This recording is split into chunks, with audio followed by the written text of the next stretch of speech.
Hello, everybody out there watching today for our Spincast. Today, we've got a couple of guests. We've got a Dr. KRISTY Custer and a Mr. Michael Russell joining us from the state of Kansas. They are at a high school level. We've got a principal and a teacher at that school currently, and really want to let them kind of give some background information as to whom they are, what they basically do, and then we'll kind of jump into some questions surrounding esports, and hopefully we'll be able to answer a number of questions that you guys out there in the community have in this particular topic. So without further ado, I will start with Ms. KRISTY. Why don't you kick us off with who you are, what you do? Okay, well, thank you for having us. My name is KRISTY Custer, and I am the principal of Complete High School Mays. I've been an educator for 25 years, and I have been at Complete High School for 19 of those years. A little bit about Complete High School Mays. It is actually the alternative school in Mays, Kansas, which is a suburb outside of Wichita. And we have two high schools in our district. One of them has about 1,200 and the other school about 1,000. And both of those schools funnel into our high school, Complete High School. And we see about 100 students per year, 60 to 70 at a time. Got it. Fantastic. And like you said, my name is Mike Russell. I've been teaching for 5 years, all at Complete High School. And before that, I was a business owner. I always wanted to be an educator, and this has been a really good fit for me. I've enjoyed it, and I've been a gamer my whole life. Pretty much started on an Atari and have played everything since. So we kind of found a unique bond at Complete with being able to get video games in schools, and so I was able to. KRISTY calls them passion projects, and she can talk a little bit about that. But video games is my passion project at our school, so that's what I focus on and work on. And we always, I always thought there'd be some kind of educational value to all this, and I know I learned a lot from video games. So, in fact, well, you can edit this out if you want, but Bluetooth. There was a question on Jeopardy about Bluetooth. And I knew the answer because I played Civilization. That it was named after a king, Harold Bluetooth, and I actually knew that, and that's why I knew that. So, anyway, just talking about how video games can be helpful and you can learn things from them. But I think we found a really good solution to show kids how to use video games wisely and to get educational value out of them. So, awesome. Let's talk about that a little bit more. What was the moment, if you can look back, in respect to kind of an aha moment where you saw, well, esports or video games can actually be something that can be utilized at school and potentially in the classroom? I'll start with my aha moment because mine actually came as a parent. And I have a 16-year-old boy, a 14-year-old girl, and then a 7-year-old boy. And my 16-year-old loves video games. And typically when I'm at conferences and such, I like to start out by saying, my name's KRISTY Custer and I hate video games. And that kind of takes people aback a little bit because I'm like the video game girl now. So people are often surprised. And I like to tell them my aha moment was very distinct. One day, it was a beautiful Kansas day, which doesn't happen very often.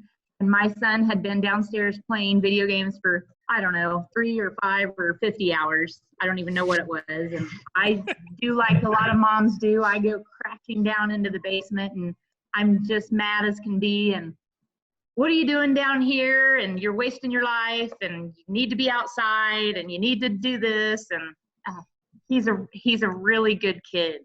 And he just looked up at me and he said, Mom, if I were playing my tuba for 3 hours, or I was playing basketball for 3 hours, or reading for 3 hours, or doing anything else for 3 hours, would you be mad at me?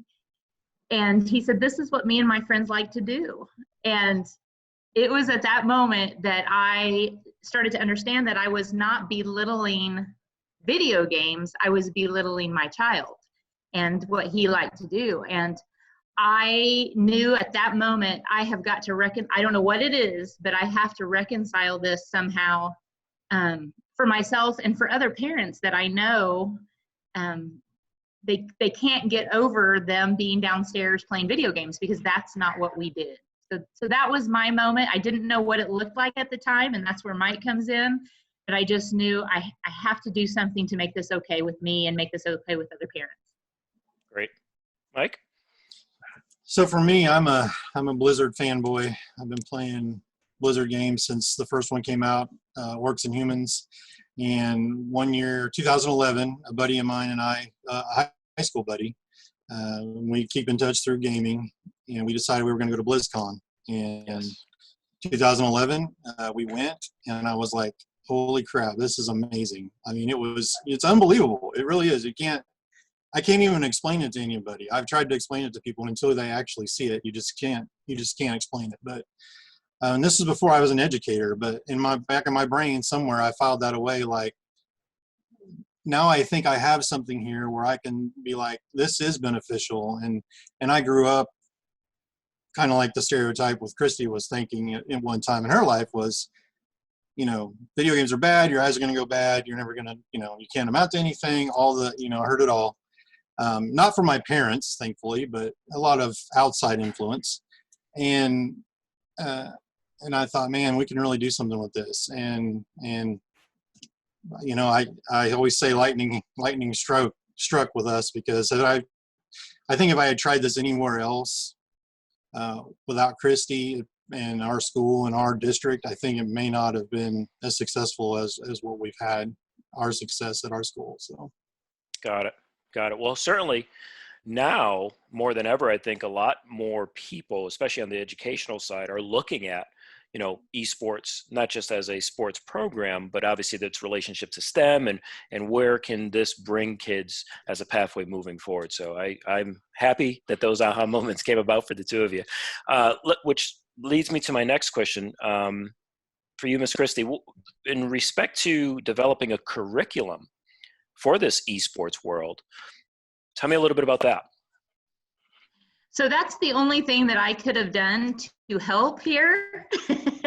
And this is probably what makes Mike and I unique, is because the only game that I really played, well, I played two. I've played Pac-Man in my life, and I actually have the old stand-up Pac-Man machine in my basement because I love Pac-Man so much. Nice. So I get that a little bit. And then I have played Super Mario Brothers on the Nintendo something. Mike, help me. Probably just Nintendo. Nintendo, okay. Yeah. And so, NES. like I said, I don't love video games. And so, but curriculum is my thing. And that's what makes Mike and I unique, is that you give me a topic and I will write you curriculum on it. I mean, and I've pretty much done it. We've done a character ed curriculum and just any type of curriculum, because we do deal with at-risk kids. I'm constantly trying to take boring subjects and make them interesting. So I've done that, my whole career. And then Mike is the video gamer. And so what has happened, or the difficulty that schools are having, is that they'll have one or the other. They'll either have somebody who they want to get into this because they're a teacher who loves playing video games, or they will have a curriculum writer who's like, man, I can see where this could be beneficial, but how do you write curriculum on this? And so with Mike and I together, like right from the beginning, in Mike's interview, actually, we have something called Teacher Passion Projects at our school. And so I asked him in his interview, if you had a passion project that you could bring to our school, what would it be? And he almost was embarrassed and a little sheepish about it. And he just said, I love video games. I'm a big video gamer. And he might've been a little surprised. He can answer that I didn't laugh, or I might have chuckled a little bit, but I thought, okay, then once he got hired, how are you going to make this happen? And I mean, his business background could not have been, more perfect, because he could visualize what this needed to look like from a business standpoint, and getting all of the grants that he needed and the money and all of that.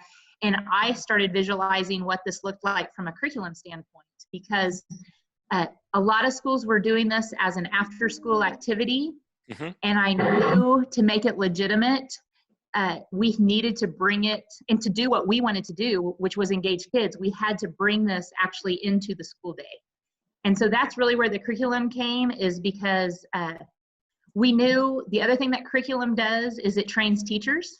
Yeah. And even though a lot of gamers are male, but 80% of high school teachers look just like me. They're females, and females are getting more and more involved in video gaming, but your average teacher is not a huge video gamer.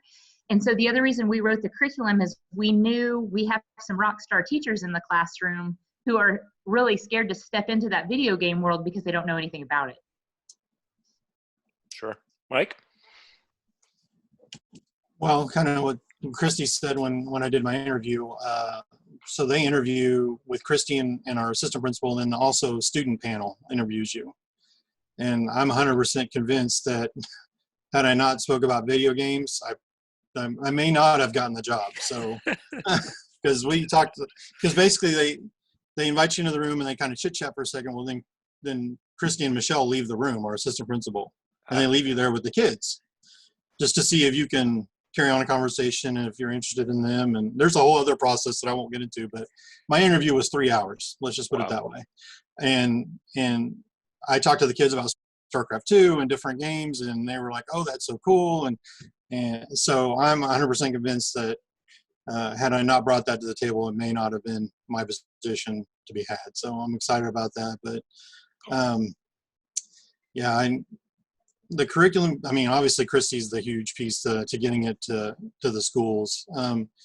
The other reason that the curriculum is important is it helps like the leagues that we're trying to penetrate into the schools to get into the schools. Sure. Because they didn't speak the language either. They don't speak education, they speak esports. Right. So we've been both of us have been a really good bridge to help communicate between schools and the leagues, and trying to get more students involved and grow those leagues, and also bring more ideas as far as from an educational standpoint. It's great to get the kids together at a game, and I think there's just enormous value just in that by itself. Sure. But if we can put education and get the STEM accreditations behind it, which the curriculum is STEM accredited, our curriculum is, and we can get all those things behind it, then we can start to see more funding available and get some of those kids that are out there that aren't really able to get into football or other traditional clubs, and bring them into the light so they can start being successful too. Awesome. Mike, I'm going to stick with that a little bit. I want to run off of something you just mentioned. For students that are engaged in esports, are they more apt to gravitate towards that curriculum, therefore potentially producing better grades? Well, we have found, and this is pretty consistent across the nation from the people we've spoken with, is about 80% of the kids who are on the esports club have never been in any other club.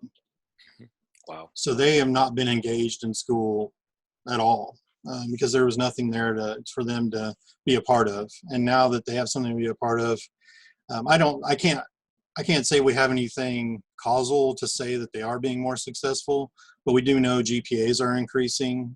Awesome. And the attendance is definitely going up as a result of the class. We're seeing about 96% attendance in the actual class we offer, which is outstanding, particularly for an alternative school. And I think we're going to start to see that replicate. But it's basically about the kids being involved and having something they want to be there for, right? So yeah, no doubt.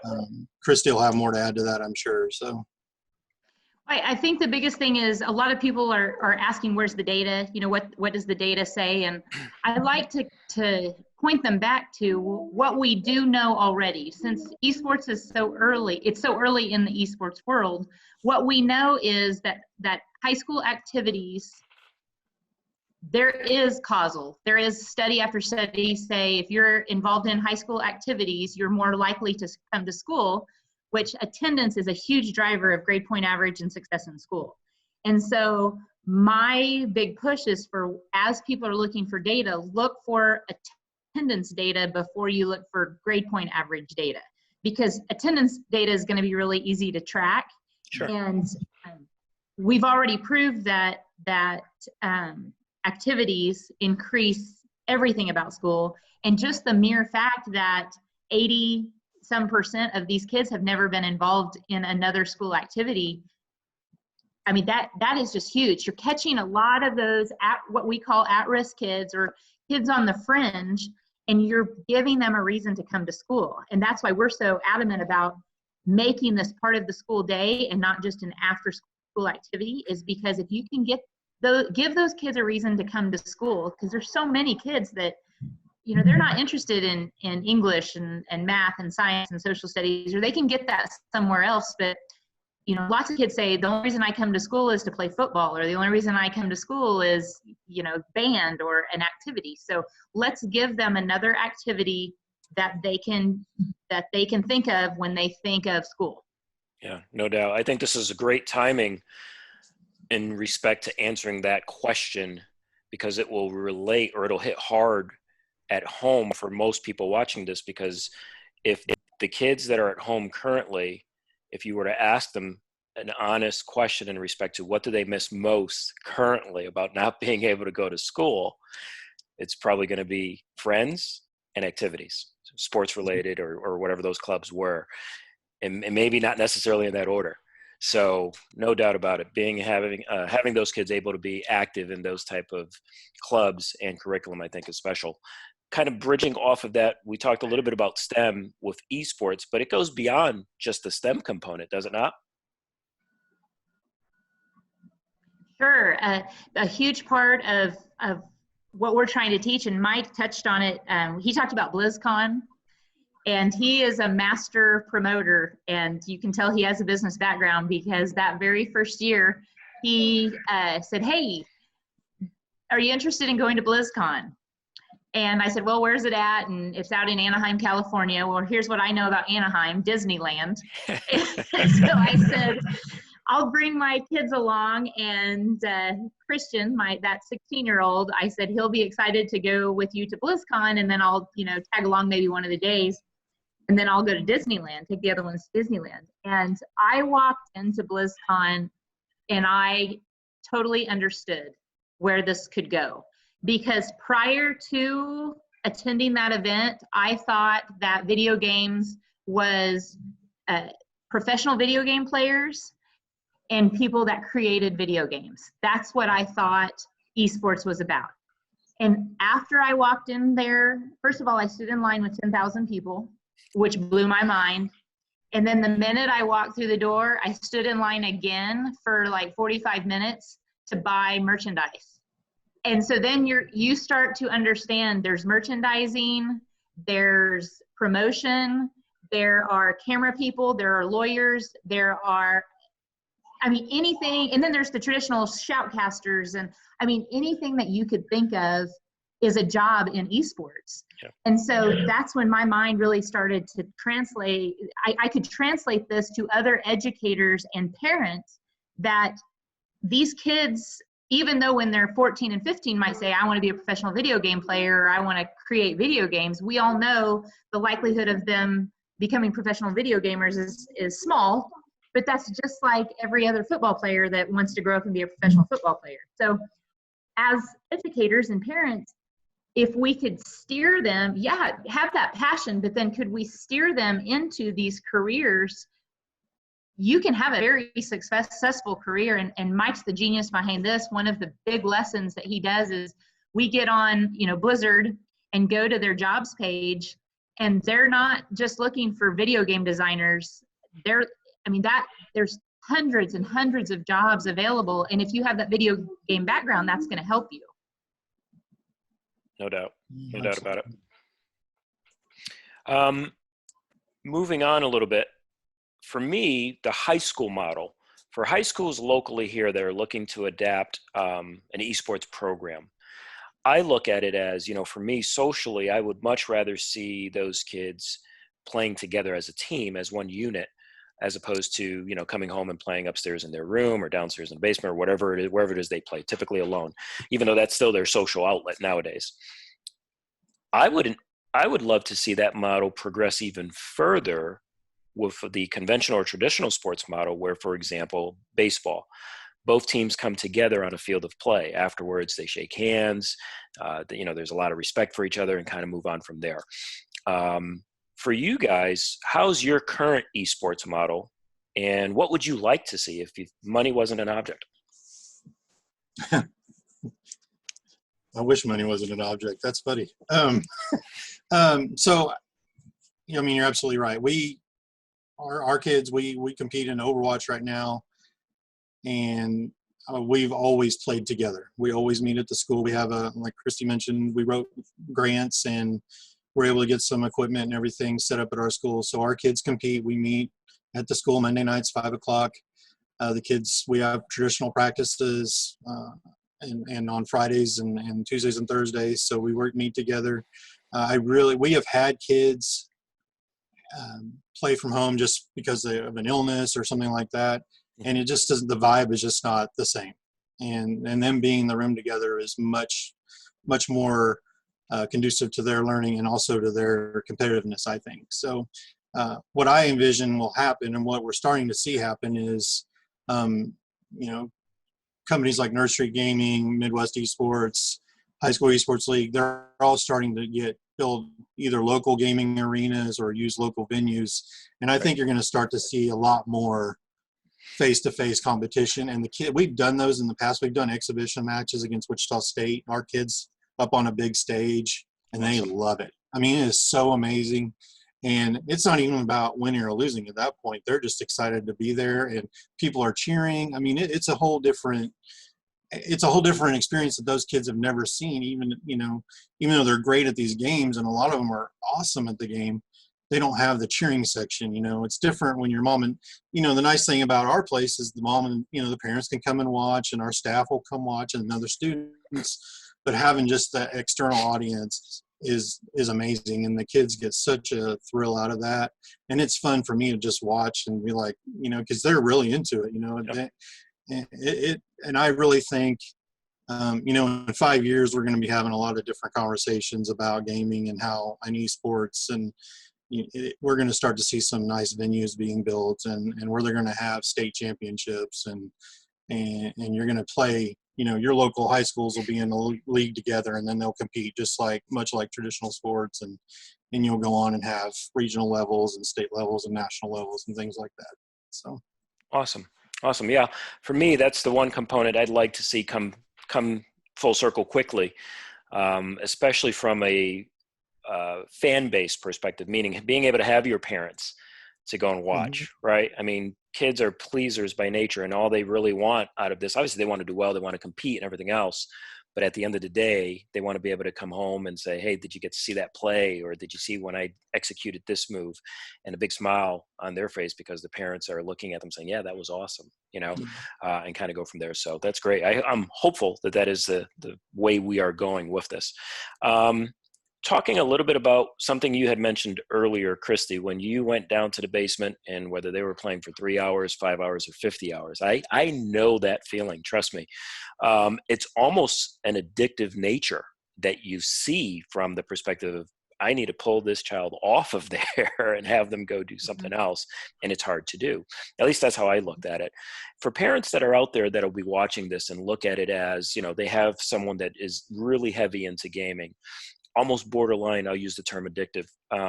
Let's talk about that for a second. Many see esports in that vein to a degree. How do you see it?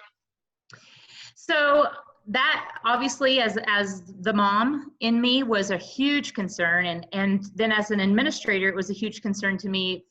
I don't want to make this worse or perpetuate that. And this was like a huge surprise for us, is that we have actually seen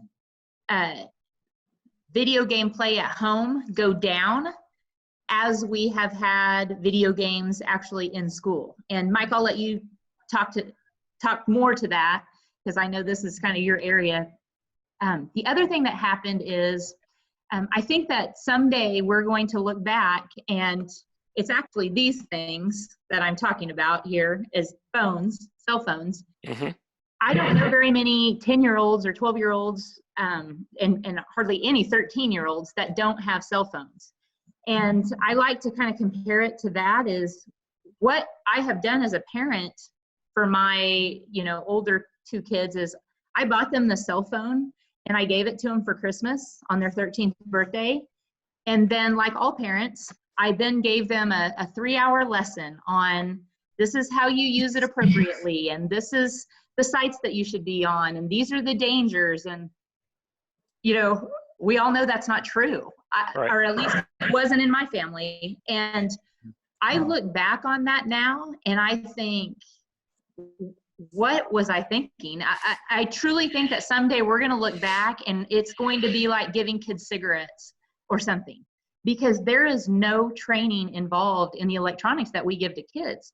And so as an educator, I took that and I said, I have a responsibility as an educator to help assist these parents and bring this into the school and do a curriculum so that addiction needs to be addressed. How many hours is healthy for kids? When, after how long should I be getting up? And as a parent, before I got into all of this, I had never even thought about that. And so how can we blame the kids for having these addictions and not having any boundaries if as parents, we don't set boundaries until after the fact, and now they're playing for 20 hours, and now I'm mad, and I say, well, now you can't play for more than an hour a day. And so that's just why this whole education piece is so important, because it's not only educating the kids, but maybe even more importantly, there's a parent education piece that's involved in the curriculum, where we need to educate parents on, could there be addiction? Absolutely there could. Is there a thing such as too much video gaming? Absolutely. Just like there's anything too much is typically not a good thing. And so that's a big piece of the education and of the curriculum, is we have to educate parents and then educate students on, you know, what is too much? What does addiction look like? How can I fight addiction? It's all education. Yep. And so Mike, do you want to talk about what we're seeing, surprisingly? Yeah, so some surprising just anecdotes and stories from just I had one parent come to me after we'd had the class going for about a year, came up to me and was like, our daughter came downstairs and ate dinner with us. You know, came downstairs, and we that's never happened before. I mean, she just came down to the table and was ready to eat, and we were talking, having a conversation, and after some reflection and talking to the kids a little bit, I think what's going on is, as most gamers will know, a lot of the games are quest oriented, or I got to get these things done today in order to feel like I've gotten my gaming in and I've gotten my accomplishment. So tomorrow the new things will be there. And what I'm finding, and what we're finding at school, is the kids, by allowing them to integrate the video game into the classroom, they're getting those quests done at school. So they don't have that pressure to, I got to get this thing done tonight when I get home. So now they don't have that on them to where they have to get that done. And so now they're doing other things at night when they go home. So they're talking to their parents, they're going outside, working on schoolwork, you know, just and like I said, it wasn't anything that we really thought was going to happen. We were just, our main goal with starting it was to bring purpose behind the gaming, you know, reduce the toxicity, you know, keep the trolling down, watch the language, and work on being good digital citizens. You know, we want to, this is a systemic thing, and we're not going to fix it by focusing on 10 kids at a time. We all have to start working on this to make my online interaction better with everyone. So we're working on, you know, hopefully as esports becomes broader and more people start to grasp onto it, our kids will learn those good habits, the cell phone habits that we didn't train them. I'm the same way. Same thing. I gave my kids a phone and, hey, have fun, good times, you know, download Facebook, and there you go. Well, they don't use Facebook anymore, but they used that for like a day, and they were like, oh, my parents can watch me on that. I don't want to use Facebook. I'm going to use something else. So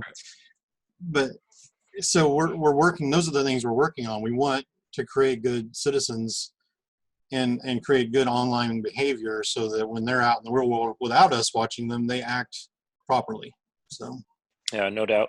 I look at it this way. Imagine if I had a 6-year-old child and I put them in a room full of the Halloween candy they just had picked up, and I just left them alone for 3 hours. Well, chances are a lot of that's going to be gone, a little bit more than what would be healthy. So providing those boundaries early on is obviously something that parents do need to be educated on.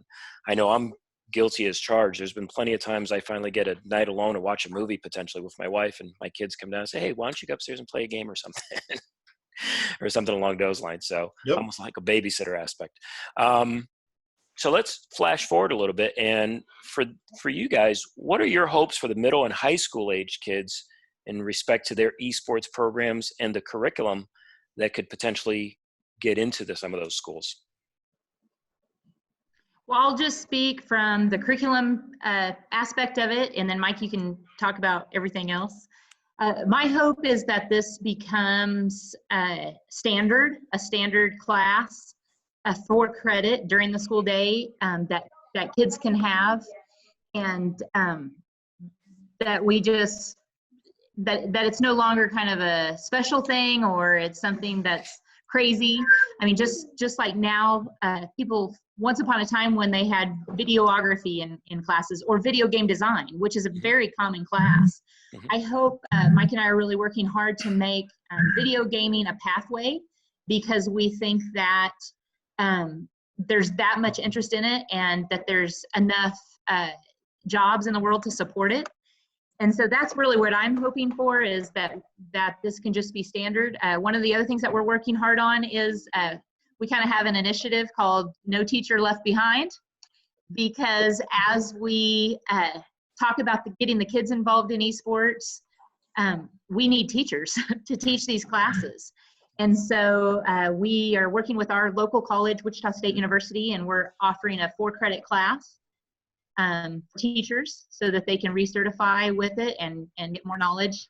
The largest school district in our state, Wichita, USD 259, they're going big after this next year, and then really big the following year, district-wide.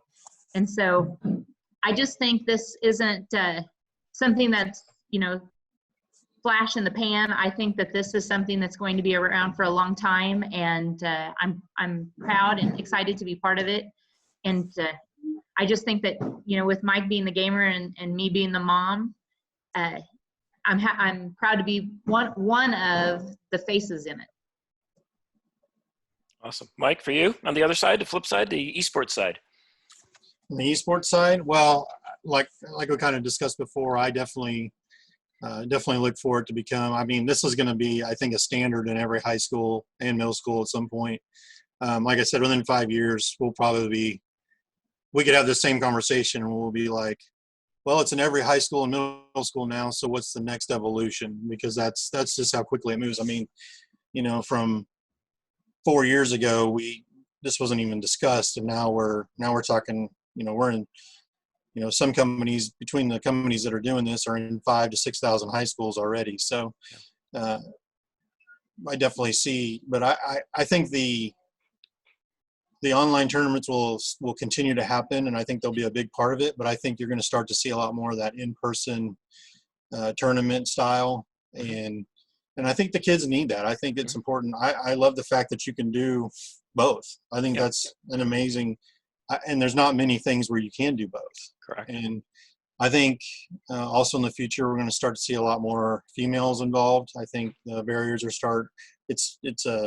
I think you're going to see a lot more diversity in that program than you will a lot of other traditional programs. There's just nobody can be excluded from it, right? I mean, it's everybody can do it, and a lot of, you don't have to be doing, KRISTY always talks about this, but you don't have to be doing this since you were 5 years old in Pop Warner football. You can pick this up in high school, and you may not be, the best, but your team will help you get better. I mean, that's one of the great things we're seeing in this program too, is mentoring. The kids want to help you get better. Sure. So, I think at this point, I mean, the sky's the limit. I'm excited about it. I think, like I said, I hope to see a course in every high school at least to help with and a lot of schools they have a digital citizenship class, which this class could be that. I mean, you could have the kids take this and it be your digital citizenship class.